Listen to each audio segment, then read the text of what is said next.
Hi, I'm Hannah Crum, the Kombucha Mama. I'm here in Chicago, Illinois at Goose Island Brewing Company, home of Fleur, the kombucha beer.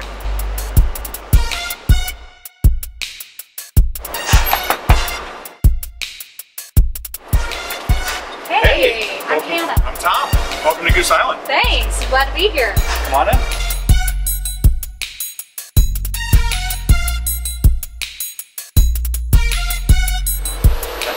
My name's Tom Quarter. I'm the brewing manager here at Goose Island.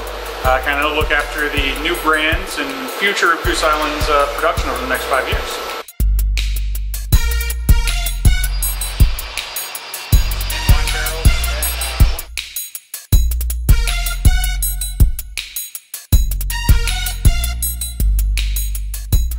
Alright, so this is where it all starts. This is what we call the brew house, or the hot side of the brew. Okay. The main brewing process starts here for every single one of our beers. It's a malted product, so we send it to a maltster. They trick the grain in thinking it's about to grow, and so it starts to break down the kernels, makes it good for brewing. We then bring it in here, mix it up based on the recipe that we want, mix it with water down in the vessel over there, transfer it over here to our lauter tun, where we strain out the liquid, and then transfer it over into our brew kettle.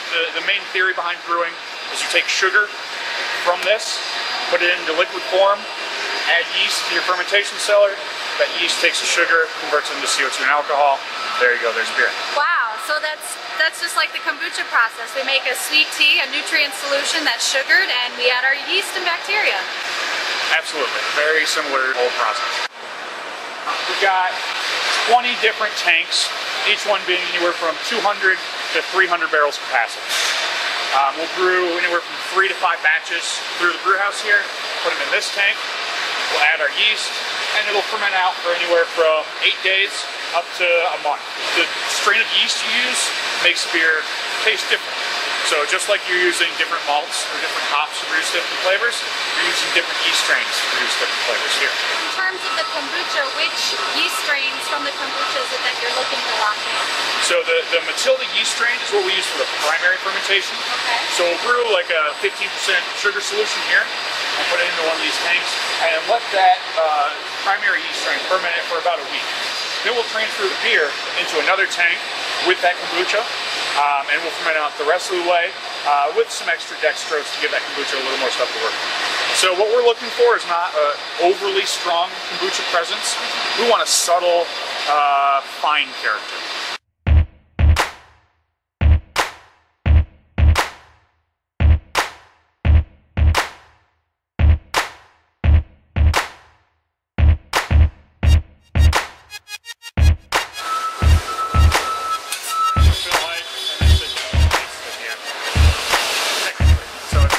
Some out here for you guys.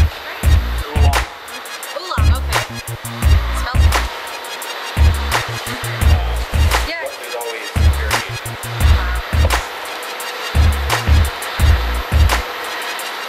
It like smells the vitamin C. It's good. Not an alligator. Up in our brew house. Blended French there. Yeah. Some of these made after our brew house.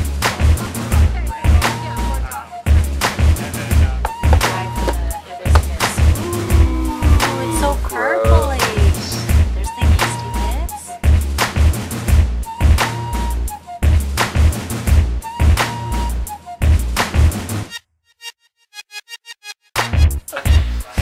Wow. Look at how big.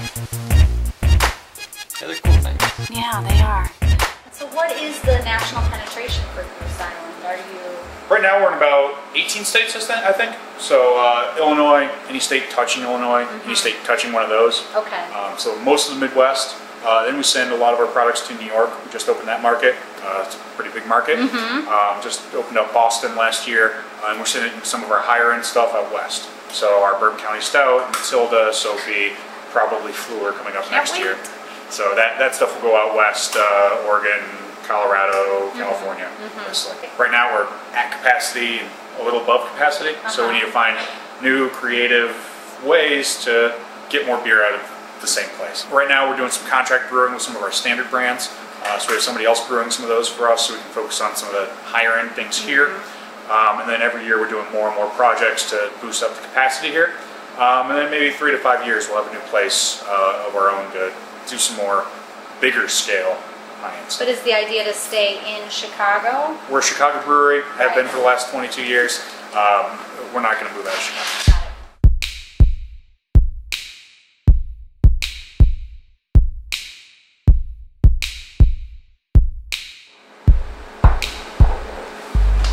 So we look at the beautiful rosy color. This is from the hibiscus. Yep. You see a Pikachu in there, and that's coming from the hibiscus. Then there's also sort of a really nice tawny color is the base beer. So it's a blend of the two. It smells really fruity. Yeah, you get some of those, I almost get like strawberry out of it. Yeah. Like a strawberry jam. Like very floral. You can smell the tartness in it. Sort of that lactic note. I'm gonna try it. We can do this all day. Yeah. It's crisp on the tongue, and you really get the floral and the fruity hints. But it's still subtle. You know, it's Yeah. not overpowering. It's not something that's going to turn somebody off to tea or kombucha. It's a good blend of the beer and the other characteristics. You get more of the lactic note. You can taste the bitterness of the hops, but it blends well together. And there's sort of a sweet sour balance point to it on the end. It's really smooth. It's really good.